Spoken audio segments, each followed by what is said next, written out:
Conferencia comenzará a grabarse.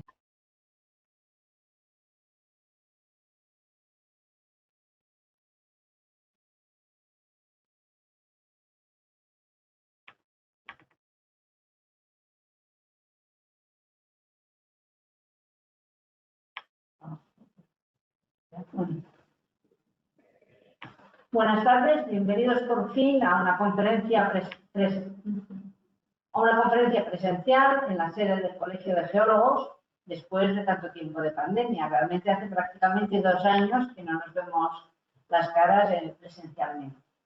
Y damos las gracias a nuestra invitada de hoy, Ángeles Gómez Torrero, que es la vicepresidenta de Relaciones Internacionales del CSIC y es geóloga. Y este es el motivo por el que hoy celebramos, mañana se celebra el Día Internacional de la Mujer y la Niña. Y nosotros, como científicos, como geólogos, nos unimos desde hace unos años a esta iniciativa tratando algún tipo de... Los geólogos, como científicos que somos de las disciplinas científicas realmente más masculinas y a nuestro pesar. Realmente, en las estadísticas que tenemos de nuestro geólogo, en nuestro colegio, tan solo una tercera parte de los colegiadas son mujeres. Los colegiados solo una tercera parte son mujeres. Aunque, afortunadamente, si miramos a edades, a los geólogos más jóvenes, la porcentaje es muchísimo más alta. El problema es en las edades mayores como mí. Y también el problema que vemos que ocurre es que, aunque sí salen de la profesión, de las carreras, salen casi un 50% de egresan de varones y de mujeres, más o menos es igual, a la hora de desarrollar la carrera, esto no es así. O sea, como sea, en el colegio estamos muy preocupados por este tema para intentar romper estos estereotipos de género y, aparte de nuestras propias campañas de fomentar las vocaciones femeninas, también participamos en un gran proyecto europeo, ENGIE se llama, para el fomento desde los 4 años. Cristina Sakarski, que está por aquí, está conectada, es lo que lo llevan en el colegio, está encaminado a fomentar las vocaciones de las niñas en carreras científicas y técnicas. Y nos unimos en ello desde muchos. Y uno de ellos es, desde luego, organizar esta charla para que hemos invitado a una geóloga relevante, la que ocupa en estos momentos uno de los puestos más como geóloga más relevantes en ciencia española, que nos cuente sus vicisitudes, cómo le va aquí, para que sirva también de modelo para las niñas, puede ser, o para las carreras de mujeres. ¿No? Bueno, también quería decir, que no lo he dicho antes, que las mujeres geólogas tenemos unas características realmente distintas y no sabemos por qué. Por ejemplo, sí que hay unas cosas distintas por género. Y es una característica principal y que nos llama mucho la atención, es que en relación, aunque sean muy pocas, sí que visan muchísimo más las mujeres que los hombres. O sea, vemos algunos ejemplos de género en eso, y luego no sabemos por qué no se quieren dedicar mucho a la geotecnia ni a las cosas aplicadas. Bueno, María Ángeles Gómez Torrero, que es, como hemos dicho ya, la vicepresidenta de Relaciones Internacionales del CSIC.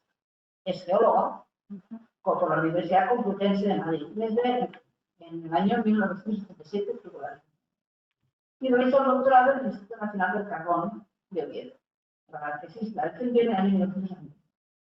Señalé aquí lo que nos ha dicho Salvador Ordóñez, que fue una salida de una visita que hicieron a la nueva carrera, que visitaron el Instituto del Carbón, ¿no? Sí, fue ahí donde ya te gustó tanto que decidiste quedarte, según nos contó hoy.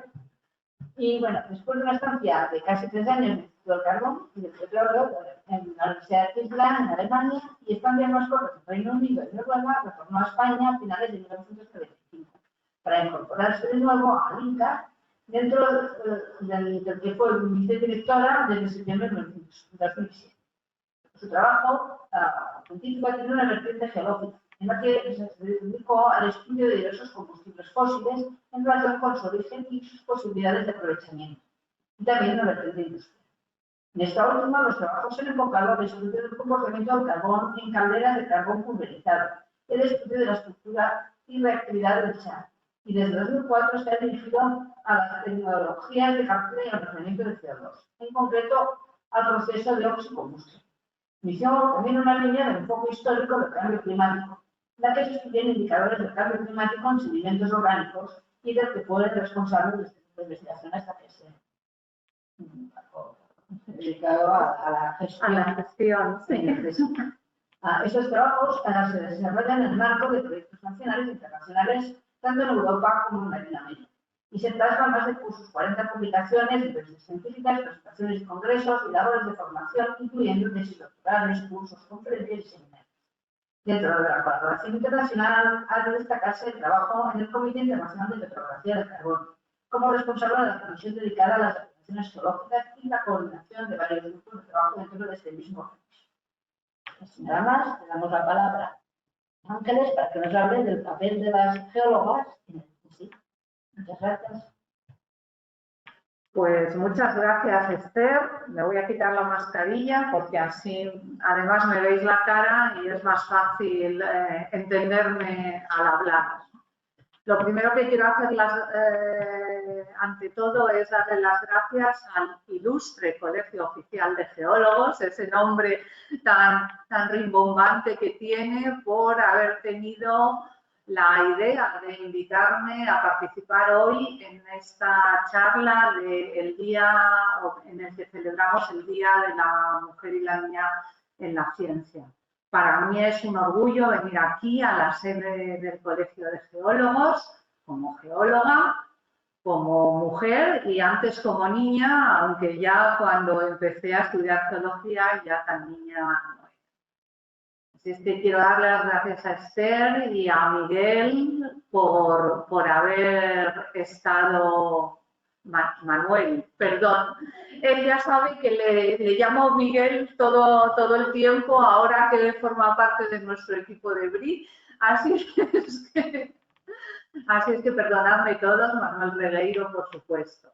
Y también le quiero dar las gracias a Salvador Ordóñez, que sé que ha estado actuando de enlace entre los geólogos del colegio y yo misma, porque es cierto, como ha dicho Esther, que él fue en parte responsable, bueno, en buenísima parte responsable de que yo iniciara mi carrera en Oviedo, en el instituto que ahora se llama Instituto de Ciencia y Tecnología del Carbono. Los tiempos cambian y todos nos tenemos que modernizar. Y bueno, la idea de esta charla era el papel de las geólogas en el CSIC y un poco contaros mi historia. Así es que eso es lo que voy a hacer. Voy a dedicar un poco más de tiempo a que sepáis cómo está estructurada las áreas de ciencias o los aspectos de ciencias de la Tierra en el CSIC. Y luego os contaré un poco una parte de mis vicisitudes hasta llegar a donde estoy ahora, que es la vicepresidencia de Relaciones Internacionales. Entonces, que voy a compartir pantalla con vosotros. Que si lo hago bien, será aquí, compartir. Efectivamente. Este es entonces el panorama de personal que nosotros tenemos en el CSIC.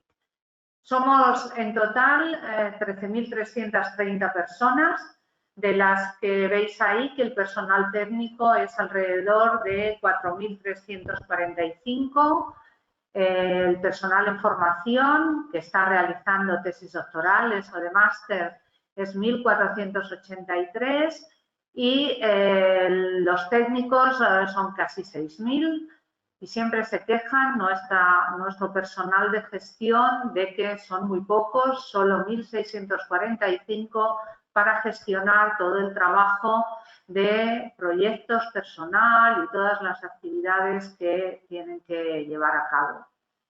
Si nos fijamos un poco en cómo están distribuidos los hombres y mujeres en esos porcentajes, vemos que el de investigadores es realmente el más pequeño, el porcentaje de mujeres. Tan solo el 39% de las investigadoras son mujeres. Esa diferencia no existe en el caso de los investigadores en formación, está equilibrado al 50%. En el caso de los técnicos son algo más mujeres que hombres, aunque la diferencia no es grande. Y en el caso de los gestores también son más mujeres que hombres y en este caso la diferencia es algo mayor. El total del personal que somos en la casa está muy equilibrado y somos 50-50 aproximadamente de hombres y mujeres.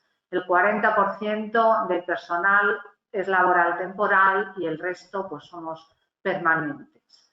Y como el motivo en el que nos centra hoy es el de las ciencias de la Tierra y las geólogas, pues ahí veis el número de geólogas en total. De esos 13.330, pues hemos localizado 135 geólogas. Es posible que falte alguna que no tiene la titulación incorporada en la base de datos, o sea que digamos, estos valores son mínimos, ¿no? Y tampoco están aquí mujeres que se dedican al área de las geociencias y no son de titulación geóloga, como pueden ser geoquímicas, geofísicas, geomatemáticas, que en realidad también están trabajando de alguna manera en ciencias de la Tierra, pero no están contabilizadas como geólogas. O sea que realmente estos son nuestros números. Para los que no conocéis el CSIC en profundidad, pues sí que me gustaría que vieseis cuántos centros somos. Somos un total de 123 centros, de los cuales... Aquí, ya le he dado. Manuela, está saliendo en el GoToMeeting, ¿no? Aunque no salga ahí. Ahí sale bien. Vale, pues entonces aquí. Pero ahí no lo sé. Aquí sí, entonces se ve. Vale, pues somos 123 centros, de los cuales 71 son centros propios del CSIC y 52 son centros mixtos con alguna universidad de los lugares, las comunidades en las que se encuentran situados. Y desde el año pasado, desde marzo, contamos con 3 centros nacionales que se han incorporado al CSIC. El IEO, el INIA y el IGME, muy relevante para la contribución que hace a las geólogas, como veréis dentro de un momento. Ahí tenéis en rojo y en azul el número de centros propios y mixtos en cada comunidad. Como veis, Madrid es la comunidad donde más centros hay, 38. Cataluña también tiene un número muy importante de centros y Andalucía. Y de ellos he puesto en moradito unos números que son los que corresponden a los centros que tienen unas tareas en ciencias de la Tierra muy importantes, que son 3 en Madrid, el IGME lo conocéis todos, pero también el IGEO, que es centro mixto con la Universidad Complutense, y también el Museo Nacional de Ciencias Naturales, que tiene una parte biológica, pero tiene una parte geológica importante. En Cataluña tenemos el Instituto de Geociencias de Barcelona. En Aragón tenemos el IPE, el Instituto Pirenaico de Ecología, que también tiene una parte importante de trabajos en ciencias de la Tierra, aunque también se dedican en una buena parte a temas de biología, ecología, etcétera. Tenemos en Andalucía el Instituto Andaluz de Ciencias de la Tierra, que es también un centro mixto con la Universidad de Granada, y en Canarias el ICNA, el Instituto de Productos Naturales y Agrobiología, perdón, que también realiza unas actividades importantes en el área de ciencias de la Tierra.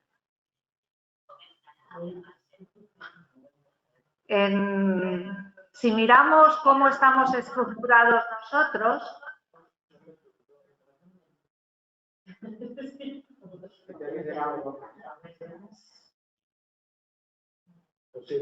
nada. Si miramos cómo estamos estructurados en cuanto a áreas científico-técnicas, tenemos 3 áreas, el área de sociedad, la de vida y la de materia. Y ahí veis el número de institutos que hay en cada una de estas áreas. La mayoritaria es con diferencia el área de vida, que tiene 64 centros, de los cuales 34 son centros propios y 30 centros mixtos. Y ahí he añadido a ese dibujo unos cuadraditos grises que corresponden a los centros que serían de ciencias de la Tierra o con una componente importante de ciencias de la Tierra, ¿no? Que son 5 centros propios y 2 mixtos, como os he contado antes. ¿Dónde encajan las ciencias de la Tierra dentro de todas las actividades que se hacen en el CSIC? Entre ellas, las plataformas temáticas interdisciplinarias,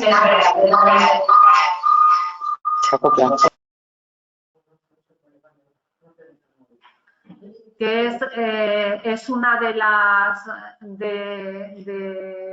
las estructuras que se han puesto en marcha hace un par de años y que han nacido con la idea de aglutinar todo el saber en determinadas áreas, o más que áreas, realmente diríamos, con misiones concretas en las que se quieren alcanzar objetivos bien definidos, y ponen a trabajar a grupos de diferente especialidad, de diferentes temáticas y de diferentes procedencias dentro del CSIC juntos para conseguir ese objetivo. Realmente las plataformas han sido un éxito de cooperación entre los distintos grupos del CSIC. Hay 30 en marcha que aglutinan a 700 grupos de investigación que se han movilizado, y también se incorporan a ellas empresas, instituciones y agentes sociales. Dentro de todas esas plataformas, ahí tenéis por temáticas cómo las agruparíamos: salud y vida, movilidad, energía y materiales, digitalización, agricultura y medio ambiente. He puesto en azulito las que corresponden a temas de geología, de ciencias de la Tierra. Y dentro de amenazas y riesgos medioambientales podríamos poner la PTI Plus GeoRisks, y dentro de clima encontramos la de clima en sí mismo y polar, dedicada exclusivamente a las investigaciones en los extremos de la Tierra, del planeta, en las zonas frías.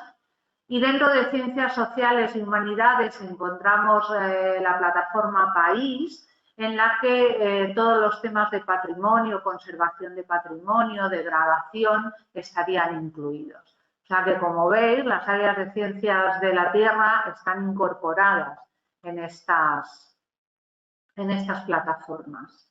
Los libros blancos del CSIC ha sido otro de los grandes desarrollos que se presentaron el año pasado. Han sido el trabajo de casi un año de dedicación de muchas personas, 1.100 investigadores, que han llevado a definir 14 temas estratégicos en los que el CSIC se quiere concentrar en los próximos 10 años.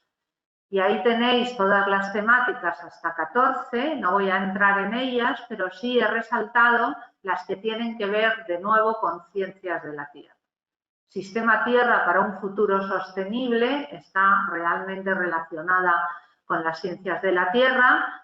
El impacto del cambio global también es clave las ciencias de la Tierra, y de hecho pues tienen entre los coordinadores mujeres que se dedican a las geociencias: María Begoña García del IPE, del Pirenaico de Ecología, y María Charco del IGEO. También hay temas de geología y desafíos que tienen que ver con ciencias de la Tierra en el tema 12, exploración y colonización del espacio; en el 13, océano, desafíos para la próxima década; y en el primero, que es general, nuevas bases para una sociedad global sostenible. También es importante, es una de las actividades muy relevantes en el tema de ciencias de la Tierra, que no sé si estáis todos informados, pero así lo sabéis, que el CSIC es el principal socio de la EIT Raw Materials en el centro regional del sur de España, cuya sede está en Sevilla. Y ahí nos planteamos pues, temas de innovación muy importantes del ámbito industrial y educativo, involucrar a todo el ecosistema local, también en innovación y en emprendimiento, y los temas de educación, ¿no? En la universidad, educación superior, relacionadas con esos temas de materias primas que son muy importantes para el futuro desarrollo de Europa. Necesitamos establecer colaboraciones estables y favorecer esa innovación, además de contribuir como expertos a diseñar la implementación de las políticas relacionadas con estas temáticas. Este fue un gran hito del año pasado relacionado con las materias primas. Pero también quiero que sepáis que en el CSIC los temas de ciencias de la Tierra son importantes, ¿no? A pesar de que somos una task force en personas relativamente pequeñas, de esas 13.330 personas, el año pasado en la reunión de directores, cuando se eligieron 3 hitos del CSIC en el año 2021, 2 de ellos tenían que ver con ciencias de la Tierra. Uno de ellos fue la colaboración ante la erupción volcánica de La Palma, que fue ejemplar, en la que trabajó el IGME, otros centros de geociencias, el IEO, el Instituto de Oceanografía, junto con otras instituciones, por supuesto, para dar una respuesta y una información adecuada a la sociedad en todo momento. Y el segundo hito, que también tiene que ver con ciencias de la Tierra, fue el informe del IPCC y el lanzamiento del Atlas Interactivo, que se coordina desde el Instituto de Física de Cantabria y que sienta las bases físicas del cambio climático. Así es, el tercero tenía que ver con las vacunas y este efectivamente no tiene que ver con las ciencias de la Tierra. Bueno, ¿dónde están las geólogas en el CSIC? Pues ahí, en todos estos centros que veis ahí, están colocadas las geólogas en el CSIC. Como veis, una buena mayoría, el 67 de 135, o sea, el 50%, están en el Instituto Geológico y Minero. Pero el otro 50 se distribuyen entre un montón de centros e institutos del CSIC. A destacar el de Diagnóstico Ambiental y Estudios del Agua de Barcelona, el Instituto de Ciencias del Mar, también tiene un buen número de mujeres, el Instituto Español de Oceanografía, por supuesto el Andaluz de Ciencias de la Tierra y el IGEO de Geociencias. En el Museo de Ciencias Naturales veis que hay menos, hay solo 3, pero las geólogas, y en el IPE, en el Pirenaico, pues hay 2, pero las geólogas, como veis, encuentran tareas que realizar en muy distintos institutos y que se dedican a temáticas, algunas de ellas a priori alejadas de lo que son las ciencias de la Tierra, como pueden ser los institutos de materiales o institutos de química, el Rocasolano, de física, el Daza Valdés, o de recursos naturales y agrobiología como el de Salamanca. Bueno, voy a destacar el mío, donde me crié, que fue el Instituto de Ciencia y Tecnología del Carbono, que como veis ahí tiene 2 geólogas. En esas 2 no me cuentan a mí, porque ahora estoy en la organización central, o sea que en condiciones normales somos 3. Y esos 3 que marcan en la organización corporativa del CSIC, pues 2 están en BRI, una soy yo, otra es Moira Torrent, que se ocupa de nuestros aspectos relacionados con la estrategia internacional, y otra está en el servicio de publicaciones, que hasta hace poco estaba en el ICME, Yolanda Martín. O sea que así es como se distribuyen las mujeres en el CSIC, las geólogas, perdón, en el CSIC. Y si vemos o las estructuramos en personal científico, personal técnico y personal contratado, pues estamos distribuidas aproximadamente un tercio, un tercio, un tercio. Un tercio mujeres contratadas en distintas tareas, un tercio tecnólogas y personal técnico, de las cuales la mayoría son tituladas superiores, y un tercio investigadoras como científico titular, como investigador o como profesor de investigación, y ahí sí que se ve claramente que el número de profesoras de investigación, que es la escala de investigación más alta, pues es bastante reducido. Solo hay 3.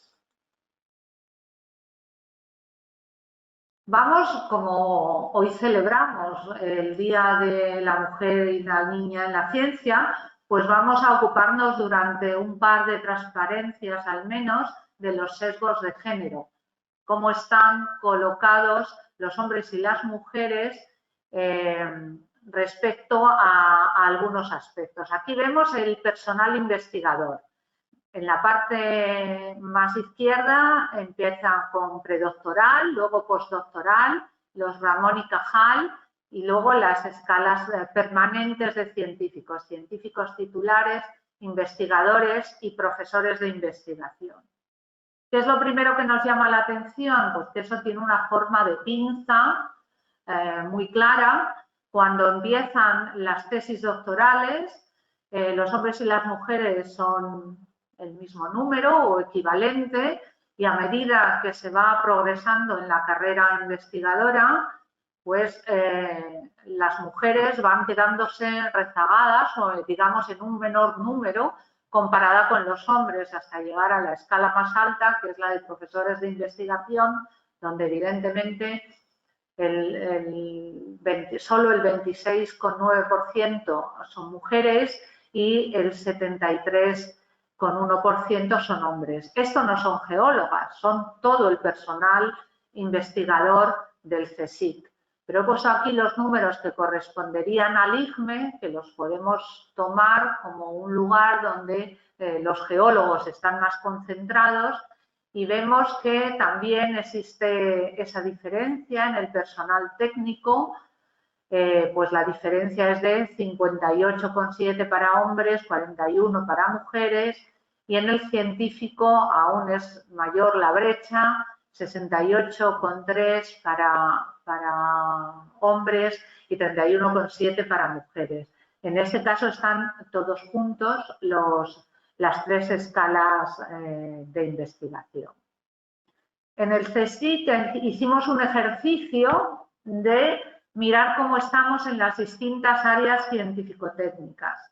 Quizás nos sorprenda porque los números que veis en el Colegio de Geólogos, pues los ha mencionado Esther, que son de ese calibre, ¿no? 2 tercios de hombres frente a 1 tercio de mujeres, pero en el área de recursos naturales, que es esta barra la más grande de todas, el índice de techo de cristal es el peor de todos los que tenemos en el CSIC.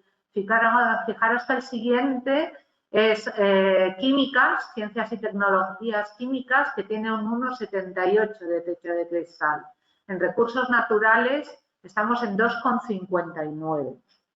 Y el índice global del CSIC es 1,35 y aunque ha ido bajando claramente durante los últimos años, en los últimos de ese 1,35 apenas se mueve. Esto hizo que la Comisión Mujeres y Ciencias, este es el símbolo de ese puzzle de dos piezas en verde, 2 en morado, se plantease hacer un estudio específico de cuál era la problemática ligada al área de recursos naturales. Fijaros que en ese área de recursos naturales no estamos solo los geólogos, están también los biólogos, y aún así es la peor área o el área con más sesgo dentro del CSIC. Y realmente pues llegaron a la conclusión de que es necesario implementar acciones positivas que traten de corregir ese sesgo y entre ellas incentivar a las mujeres a presentarse a las promociones internas, a continuar las carreras investigadoras. Entre las causas se piensa que pudiera ser estas campañas largas, alejados de casa, trabajo de campo, que puede disuadir en parte a las mujeres de digamos, llevar una carrera más continuada, más exitosa en este proceso, pero realmente pues es algo que debemos corregir y que además ha ido empeorando en los últimos años, con lo cual, así como esta tendencia ha mejorado en general en el CSIC, en el área de recursos naturales se alcanzó una posición relativamente aceptable hace unos años y ahora pues ha vuelto a estropearse, ¿no? a empeorar. Vamos a ver en qué aspectos, sin ánimo de, por supuesto, de ser exhaustivos con esto, con este repaso, porque es imposible en el ámbito de una charla repasar a qué se dedican las mujeres en el CSIC.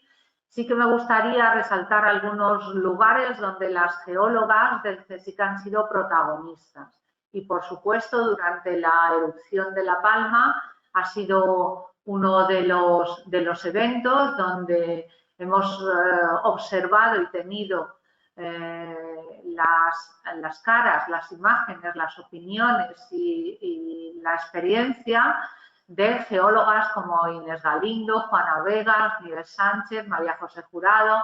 Hoy mismo participaban muchas de ellas en un evento a las 3 de la tarde llamado Las Guardianas de los Volcanes, en las que se ponía en valor el trabajo de las mujeres en el CSIC.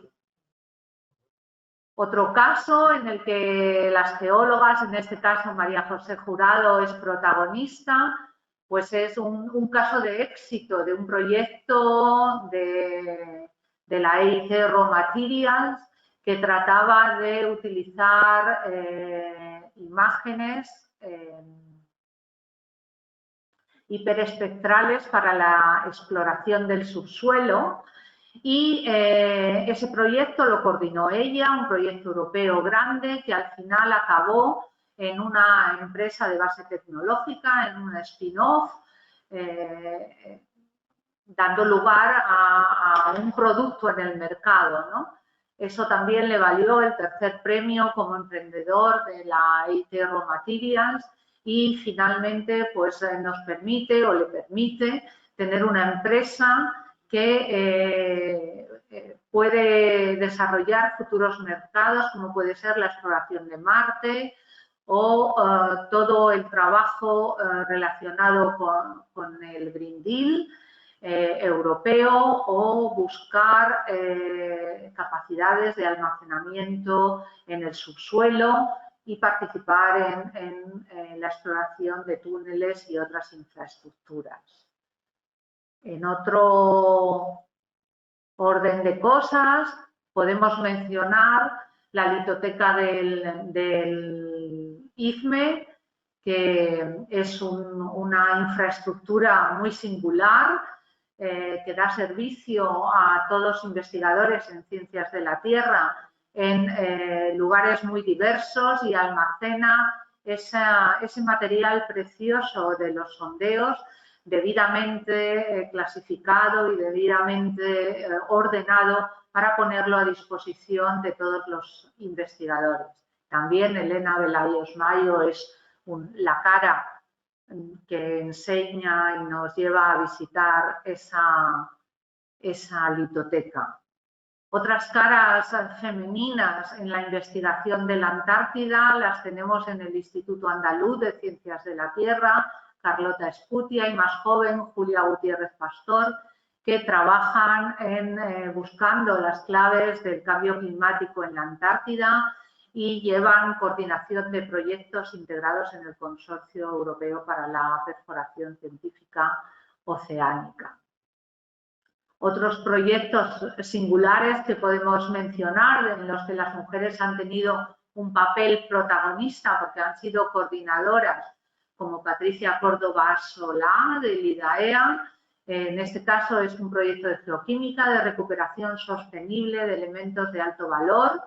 Ella es la coordinadora y pretende el proyecto elevar la cercanía al mercado de un TRL5 a un TRL7.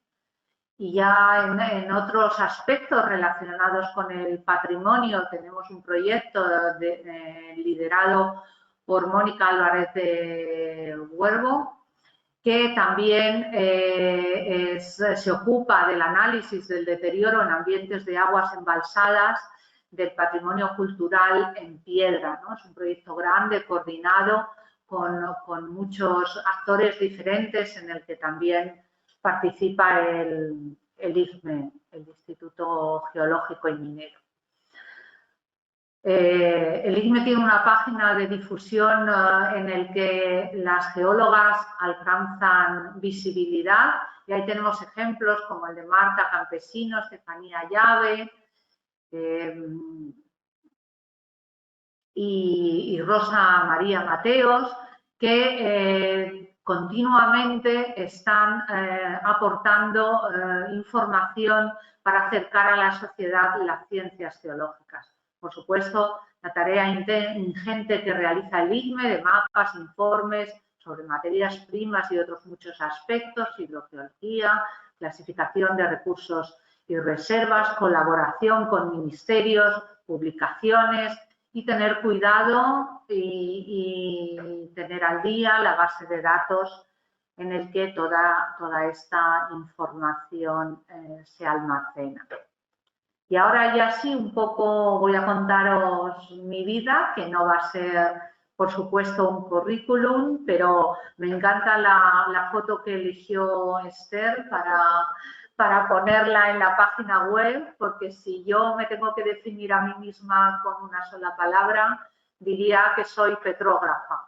Con lo cual, esa foto enfrente del microscopio, de un microscopio capaz de medir la reflectancia de los componentes que tenemos bajo la platina, como varios de los que tenemos en el INCAR, pues es un instrumento junto al que he pasado muchas horas de mi vida y además espero volver, porque es un trabajo que me encanta. Y sí, empezando, cuando yo me fui a Asturias, al que entonces era el Instituto Nacional del Carbón, pues mi tesis doctoral y los primeros años versaron sobre relaciones entre la petrología y la geoquímica orgánica de rocas madre, pizarras bituminosas y ese tipo de materiales ricos, sedimentos ricos en materia orgánica. Y durante ese tiempo, pues con más peso en petrología o más peso en geoquímica orgánica, establecimos relaciones entre eso que podíamos mirar a través del microscopio, identificar los componentes, y los fósiles geoquímicos que podíamos analizar por cromatografía de gases, espectrometría de masas y relacionar el origen y el medio de depósito en aquellos casos, además, cuando solo encuentras el aceite, el petróleo, en el que no está ligado necesariamente a una roca. Durante 3 años estuve con una beca Marie Curie en el Instituto del Carbón y el Petróleo de la Universidad de Aachen, la Universidad Técnica de Renania-Westfalia en Alemania. Allí me trataron muy bien y todavía conservo a los amigos que hice en aquel periodo. Pero esa beca Marie Curie tenía un año de retorno que me permitió volver al INCAR, al sitio de mis orígenes, y al volver realmente los proyectos que estaban en marcha en aquel momento eran proyectos de aplicaciones industriales de la petrografía, con lo cual hubo ahí un giro importante en mi trabajo, no abandoné nunca el microscopio, todo era muy ligado a ello. Y allí nos ocupamos de optimizar la calidad del coque metalúrgico mientras se variaban las variables de operación del proceso y se incorporaban otros materiales que podían resultar ecológicos o que eran de rechazo de otras actividades industriales, a la vez que se mantenía la calidad de ese coque. Y en el caso de la combustión, los residuos de combustión, pues el objetivo fundamental era minimizarlos en quemados para mejorar la eficacia y luego ya más, digamos, más adelante, pues ocuparnos de identificar las centrales quemaban mezclas de carbón habitualmente, de cuáles eran los carbones que funcionaban mejor y peor. En los últimos años apareció la preocupación, lógicamente, los últimos años, me estoy refiriendo a hace 15 años, apareció la preocupación por el cambio climático en estos procesos industriales también y viramos a temas de oxicombustión en los que se optimizaba la captura de CO2 utilizando un entorno de combustión en el que no había nitrógeno y al poco vimos que realmente no íbamos a poder aportar gran cosa más en esos aspectos de morfología, de textura óptica al proceso, porque era muy similar a lo que habíamos observado durante nuestros años de combustión. Así es que hubo ahí una vuelta a los orígenes y estando en un centro dedicado a ciencia del carbón, pues el tema que busqué fue turberas, que no deja de ser el estado más inmaduro de evolución del carbón, pero en este caso utilizadas como paleoarchivos, ¿no? Otro enfoque diferente del cambio climático, en el que también utilizamos las mismas herramientas, petrografía, geoquímica y otras técnicas químicas para profundizar en cuál era la variación del cambio climático en los distintos periodos.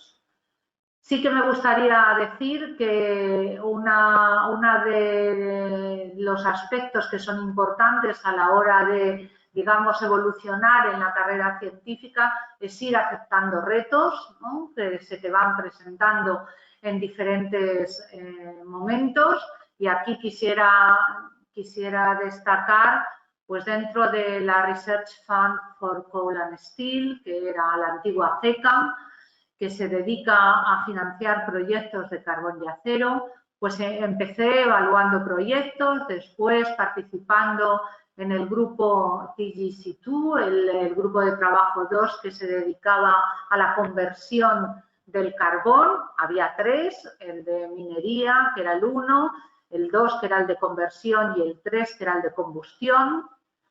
Acabé al cabo de los años siendo chair de ese grupo, y finalmente se han fusionado el de conversión y combustión y ahora forman el TGK2, que en este caso es de Kohle, es la palabra alemana para carbón, y de ese grupo pues también lo coordino yo. También acepté muchos retos en el Comité Internacional de Petrografía del Carbón. Como yo os he dicho, yo me siento petrógrafa sobre todo, y allí coordiné varios grupos de trabajo, fui chair de la Comisión de Aplicaciones Geológicas, luego secretaria general y estoy acabando mi turno de presidenta. Y recientemente, estando ya de vicepresidenta del CSIC, de Relaciones Internacionales, pues acepté el reto de ser también vicepresidenta de Science Europe, que es una organización que se ocupa de o aglutina a las entidades financiadoras de ciencia y a las que realizan ciencia, Research Performing Organizations, dentro del entorno europeo. En cuanto a gestión, pues empecé siendo vicedirectora del INCAR durante 4 años, un turno. Después fui delegada institucional del CSIC en Asturias y en eso estaba cuando la presidenta quiso llamarme para que me ocupase, primero como vocal asesora para que formase parte de su equipo y después como vicepresidenta de Relaciones Internacionales del CSIC. Así es que mi consejo a las niñas y a las geólogas jóvenes es que acepten los retos que se les plantean. Y para cerrar el relato de hoy, pues efectivamente hago referencia a un proyecto que ya ha mencionado Esther, el ENGIE, que es un proyecto europeo para incentivar vocaciones STEM entre adolescentes. También hay un proyecto muy interesante del IFME Germen que está dedicado a fomentar las vocaciones geológicas y estamos de celebración en general en el CSIC. Así es que mañana es el Día de la Mujer y la Niña en la Ciencia. Felicidades a todas las chicas y también a los chicos que comparten con nosotros nuestro trabajo científico. Muchas gracias, ha sido un placer estar con vosotros.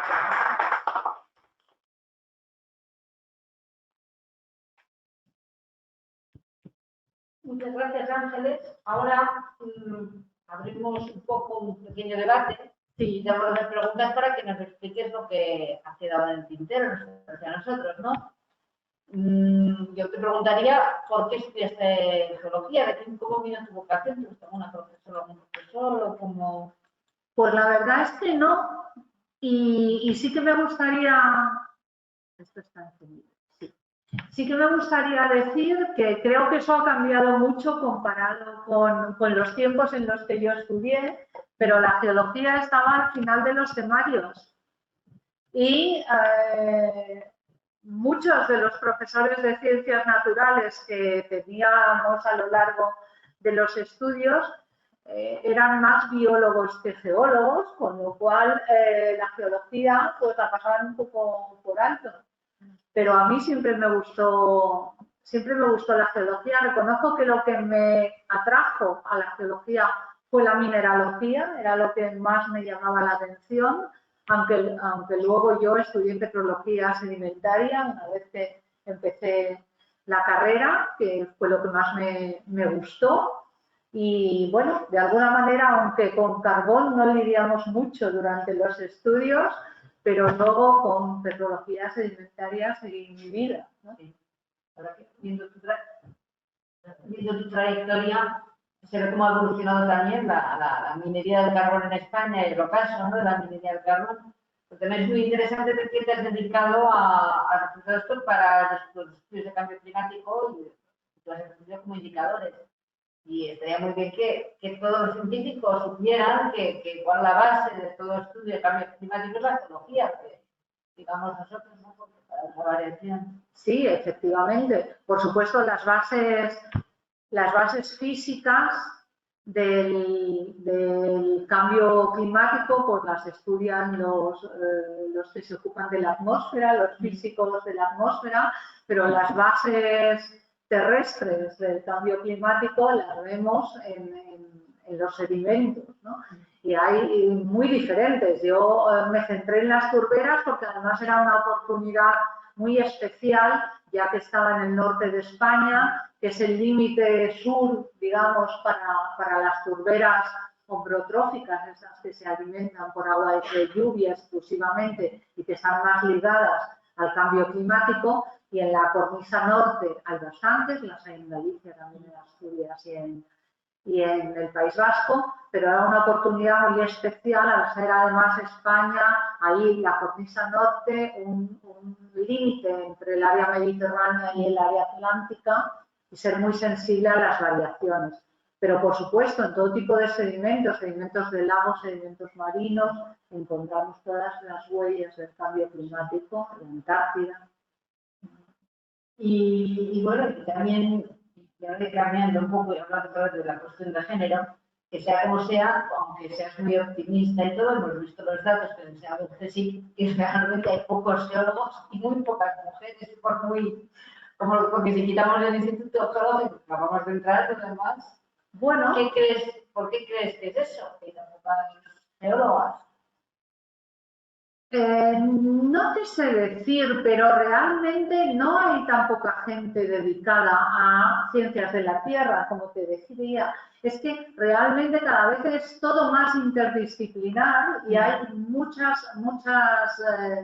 investigadores dedicados a temas de geociencias. Lo que pasa es que nos hace falta el saber de todas las áreas conjuntamente. En el CSIC tradicionalmente han predominado los físicos, ¿no? Son con mucha diferencia los más abundantes en cuanto a cantidad de personal, pero bueno, los geólogos hacen una aportación muy importante, diría yo, dentro del CSIC, aunque no sean un número mayoritario. Sea como sea, tenemos que hacer algo, tanto por la brecha de género, que sea como sea. La brecha de género tenemos que arreglarla, eso sí, en el área de recursos naturales la brecha es muy importante y estamos en ello, ¿no? Y luego he visto que has enseñado las escalas científicas, pero las escalas técnicas no hemos visto. Piensa que en el Instituto Geológico estamos muy preocupados y muy preocupadas muchas de nosotras en este sentido, porque somos de la escala técnica, los geólogos sobre todo, muchísimos, y al pasar a la fase parece que estamos desfavorecidos en ese sentido. Ya, yo no creo que debáis preocuparos. Yo no creo que debáis preocuparos. Efectivamente, la cantidad de técnicos en el IGME comparada con la cantidad de técnicos que hay en el CSIC es mayor, digamos, la proporción es mayor, pero en el CSIC también hay una cantidad muy importante de personal técnico. De hecho, es mayoritario comparado con el personal científico. Lo que estamos preocupadas es porque has visto que has podido hacer cuando has hecho haberla hecho cristal, ese gráfico típico de estar con sus, pero también en las técnicas no lo has hecho porque probablemente al no estar muy definida la carrera profesional de los técnicos, se podía hacer perfectamente hasta ahora en el instituto, pero ya no podéis hacer eso porque no tenemos una carrera profesional. No, sí podemos hacerlo. Lo que pasa es que no tenemos los datos desagregados. Bueno, ¿sabes? No, es que los datos que yo he mostrado son los del informe Mujeres y Ciencia para el personal investigador, que es los que tenemos desagregados. Sí. Nosotros podemos hacerlos también, pero tenemos que desagregarlos. Y de hecho, los datos que he puesto de comparativa del IGME solo es un punto porque tampoco están desagregados en la memoria, ¿sabes? O sea que estarán en cuanto, este es el primer año que estamos integrados y este será el primer año cuando hagan el informe de 2021, porque es el informe de 2021, pero son datos de 2020, ¿sí? Que son los últimos que tenemos. Entonces, cuando se haga ese informe estarán. Bueno, si ahora con las nuevas convocatorias de profesores de investigación, ya hay más alguna profesora de investigación. A ver, 3 son poquísimas. A mí también me ha disgustado mucho ver que solo son 3 las profesoras de investigación geólogas. Bueno, yo tengo dos preguntas. Una, ¿cómo se puede trabajar eso? Porque nosotros aquí en el colegio, digamos que lo que hemos intentado es que haya cada vez más mujeres en la junta directiva. Que alguna vez el cuadro de presidentes tenga una mujer, porque desde los 40 años todavía no ha ocurrido. Creo que la próxima presidencia del colegio será una mujer. Yo estoy trabajando en esa línea. Pero ¿cómo se puede? Porque hay muchos factores que influyen en que una mujer no quiera, no que no pueda, que no quiera. El seguir esa, pero eso obviamente la divergencia hacia profesores, eso sí que no lo entiendo. Cuando ya tu vida es la investigación, tú lo que quieres es llegar al máximo. Luego, no creo que sea la propia mujer la que no quiere. Tiene que haber alguna razón por la que todos los profesores de investigación, una mayoría abrumadora, son... Eso también pasa en la universidad. Los catedráticos y las catedráticas, ahora cada vez hay más catedráticas, de verdad. Ha cambiado mucho, pero hace poco era como que sí. Profesores de investigación y catedráticos aquí y profesoras de investigación y catedráticos aquí. Comparado con las universidades, así en global, tenemos las mejores ratios. O sea que, aún así, lo que pasa es que, claro, hay especialidades donde las cosas son diferentes, pero el global es así. La Comisión Mujeres y Ciencia, os animo a leerlo, de hecho el informe que están colgados todos en la página web, analizan con mucho detalle todos los aspectos que se pueden analizar de los números. Por ejemplo, sí que se ha observado que mirando el número de quinquenios y de sexenios que tienes como científico titular, como investigador y como profesor, en general las mujeres están más tiempo en la escala de científico titular que en la de investigador. Que puede ser que en parte durante algunos años se dedican más a tareas de cuidados y tal, puede ser. Puede ser que bajen el ritmo en alguna época y entonces eso no les haga permanecer más tiempo en escalas más bajas. Pues todo, sin duda, todo está contribuyendo, ¿no? Es una parte del todo. Que no se animen a lo mejor porque requiere muchísimas horas de dedicación extra al horario normal, a coordinar un proyecto europeo, por ejemplo, o un proyecto grande, que después es muy valorado a la hora de las promociones, o que son más retraídas o somos más retraídas en muchos casos y nos pensamos que como no lo vamos a sacar, una de las cosas que analizaron es las veces que se presentan los hombres y las mujeres a la promoción interna. Y en general se presentan desde mucho más pronto y muchas más veces los hombres que las mujeres, ¿no? Empiezan antes a presentarse y bueno, y acaban lógicamente o puede ser que promocionando antes y por ese motivo hay ese retraso, ¿no? Es un conjunto de todo junto, ¿no? De todas las cosas que... Nieves quiere Esa es la primera, termino con mi pregunta. Hay una cosa que me llama mucho la atención de vosotros, la agrupación de los grandes temas del Consejo son vida, materia y sociedad. Sí, las áreas. Las grandes áreas. Y dentro de vida estarían ciencias de la tierra, no están, porque lo que hay son una cosa que se llama recursos naturales. No. Ahí están el LINEA y el ICME, que todavía no están en ningún sitio, pero estarán, perdón, el LINEA y el EO estarán en recursos naturales porque no hay otro sitio, porque es ahí donde está el Instituto de Ciencias, o donde está el Instituto de Madrid, y el LINEA estará en ciencias agrarias. ¿Cómo es posible, pregunto yo, que no haya ciencias de la tierra dentro de, que ya poner ciencias de la tierra dentro de vida, me parece que suena un poco tal, pero bueno, por lo menos que exista el apartado ciencias de la tierra. No, nosotros venimos de 9 áreas independientes en las que recursos naturales eran un área, ciencias y tecnologías, química otras, ciencias y tecnologías físicas otras, humanidades otra, agrarias otra, biología y biomedicina otra, o sea, venimos de eso. Y hemos querido reducir las áreas con el fin de favorecer la interdisciplinariedad y la colaboración. porque nos parece que realmente no son compartimentos estancos de temática o de estudios o de ciencias, sino que son objetivos que te planteas para dar servicio a la sociedad.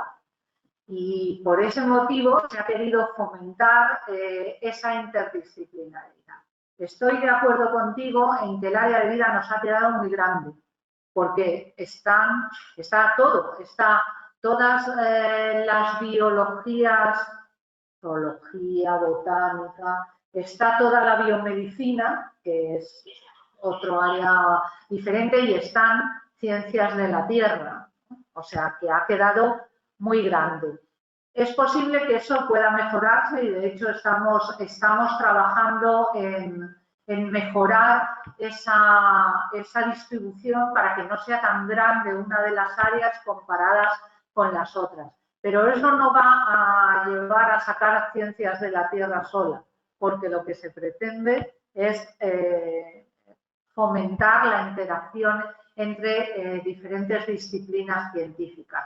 O sea, que se estructure como se estructure, pues será de una manera que las ciencias de la Tierra queden integradas con otras disciplinas. Muchísimas gracias, muy interesante toda la todos los datos que habéis trabajado bastante, todos los datos estadísticos. Yo quería preguntarte por esa cultura y por volver un poco a la visión de niñas, porque creo que la siembra a largo plazo para un país que quiera prosperar está en el inicio de esas etapas escolares. Nuestra cultura científica como país yo creo que no es muy buena. Y en esto me gustaría saber cómo lo ves. Esto de que la geología, la verdad es que se explica muy tarde. ¿Cómo se podría cambiar este nivel de la cultura científica para que en España haya más nivel en este sentido? Que la gente conocida de la calle, igual que pueda saber historia o vas a una iglesia, pues tenga más cultura científica. Eso creo que es muy importante. Es cierto, estoy totalmente de acuerdo en que la cultura científica no está suficientemente trabajada en las escuelas. Es muy importante que la cultura científica se trabaje, porque así como es fácil que los niños y niñas identifiquen escritores, es muy difícil que niños y niñas identifiquen científicos. Ya no entro en mujeres científicas, que es un paso más, sino solo científicos en general. Se les ocurriría a Einstein y rascando un poco más, a lo mejor ya Newton y poco más. Hay muy poca cultura científica y esa es tarea de todos, ¿no? Tarea de la escuela, tarea nuestra también desde el CSIC. Hacemos muchas actividades en los colegios, muchas actividades de ir a dar charlas de diversos temas en los colegios, hay talleres también con los niños que vienen a los centros, hay iniciativas, recuerdo una que teníamos en el INCAR, que era un día en el laboratorio, que 2 alumnos de secundaria pasaban el día con nosotros en el laboratorio, trabajando como uno más y, bueno, acostumbrándose a esas tareas. O sea, que realmente es una tarea, es como la gota china, no podemos parar y tenemos que ocuparnos de divulgar el trabajo que hacemos, acercarlo a la sociedad, que la sociedad sea consciente de para qué le valen sus científicos, ¿no? Que es muy importante. Yo ayer en un acto en el Ateneo defendí una cosa, porque me parece un debate que pongo sobre la mesa. Si las listas a lo mejor al Congreso de los Diputados de nuestros políticos las hiciera un algoritmo en el que metiera más científicos y científicas, a lo mejor habría una visión diferente, ¿no? Oye, perdona, primero que te contestaré yo.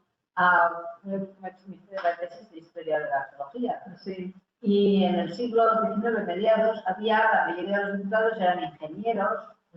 Hahn, que fue el segundo director del ICME, era militar, pero en el fondo él se consideraba geólogo. Había muchísimos científicos, ingenieros, gente técnica en las Cortes. Y ahora, ¿no? ¿Es verdad? Ese puede ser el problema. Seguramente algún científico no se habría equivocado tanto en el montón, o no se equivocaría. Pero muchos se equivocan, ¿verdad?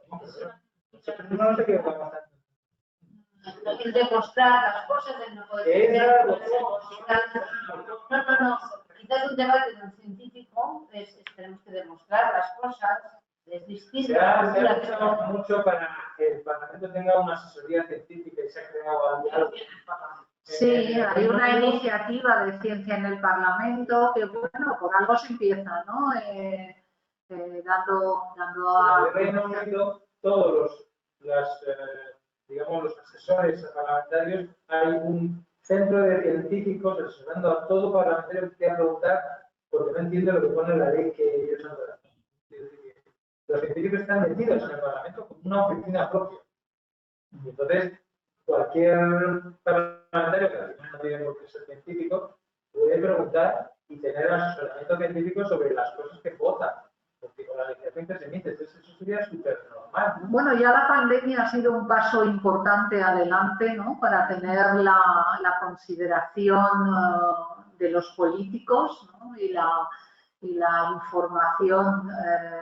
Yo creo que el caso de La Palma ha sido un caso fantástico también, ¿no? De información continua científica a la sociedad y también de asesoramiento a través del PEVOLCA y de las estructuras que tienen organizadas de asesoramiento a los políticos, con lo cual, bueno, se van dando pasos y, por supuesto, si empiezas tarde, pues tardas más en llegar, pero efectivamente se van dando pasos y yo creo que son en la dirección correcta. Y volviendo al tema de las mujeres, de todas formas, la poca presencia que tenemos las mujeres en científicas, en medios de comunicación o en cualquier cosa, hay una parte de culpa y no son destaques más. Y te digo, yo cuando me encargo de organizar estas pequeñas charlas que hacemos aquí, ahora muchas online, cuando haces no hay manera de que las mujeres quieran asistir, hay muy poquísimas, te agradezco por la pasión, hay muy pocas mujeres que se animan a venir a dar una charla, porque sí, los hombres se animan más. Por eso te ponía yo las dos últimas de mis transparencias aceptando retos, ¿no? Porque a veces los retos te llegan, ¿no? Te plantean posibilidades, te plantean cuestiones, pero en algún momento tienes que decir, todos tenemos miedo. Yo me recuerdo la primera vez que fui a Bruselas a evaluar un proyecto de estos de CECA, que además recuerdo que me habían dicho, vamos, nos dijo el coordinador cuando hizo un briefing allí para contarnos cómo iba a ir el proceso, dice, hemos hecho un esfuerzo grande de equilibrio de género y éramos 3 chicas y 30 hombres, ¿no? Dijo, pero evidentemente no lo hemos conseguido. Digo, ya, evidentemente. Bueno, el mundo de la energía, del carbón, es un mundo muy masculinizado, ¿no? Y más cuando tienen que tener, como necesitan ellos, equilibrios de países, de empresas, de investigadores y de todo en el grupo, ¿no? Pero evidentemente, claro que se pasa mal las primeras veces y cuando empiezas con los retos, por supuesto que se pasa mal, pero todo el mundo lo pasa mal. Pues tendríamos quizás que hacer para conseguir bajar disminuir la brecha de género, hacer alguna campaña de coaching o algo así a las mujeres, ¿no? Para que a lo mejor algo así. Dejadme que felicite a nuestra presidenta, que estamos muy orgullosos de tener en el CSIC una presidenta mujer, ¿no? Desde hace 4 años ya, así es que para mañana que se celebra eso, el Día de la Mujer y la Niña en la Ciencia, muy enhorabuena para ella, que además tiene un equipo muy equilibrado de hombres y mujeres, y que cuando se cambia a alguien siempre se mantiene ese equilibrio. Muy bien. Pues nada, muchísimas gracias. ¿Alguna pregunta? No hay ninguna comprobación.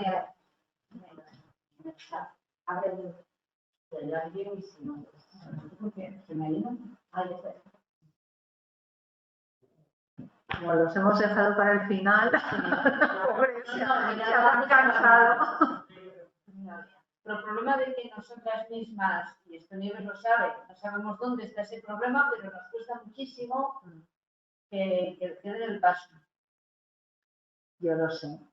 No sabemos dónde está el problema, e incluso los artículos de escribir artículos para nuestra entrevista y todo, cuesta mucho.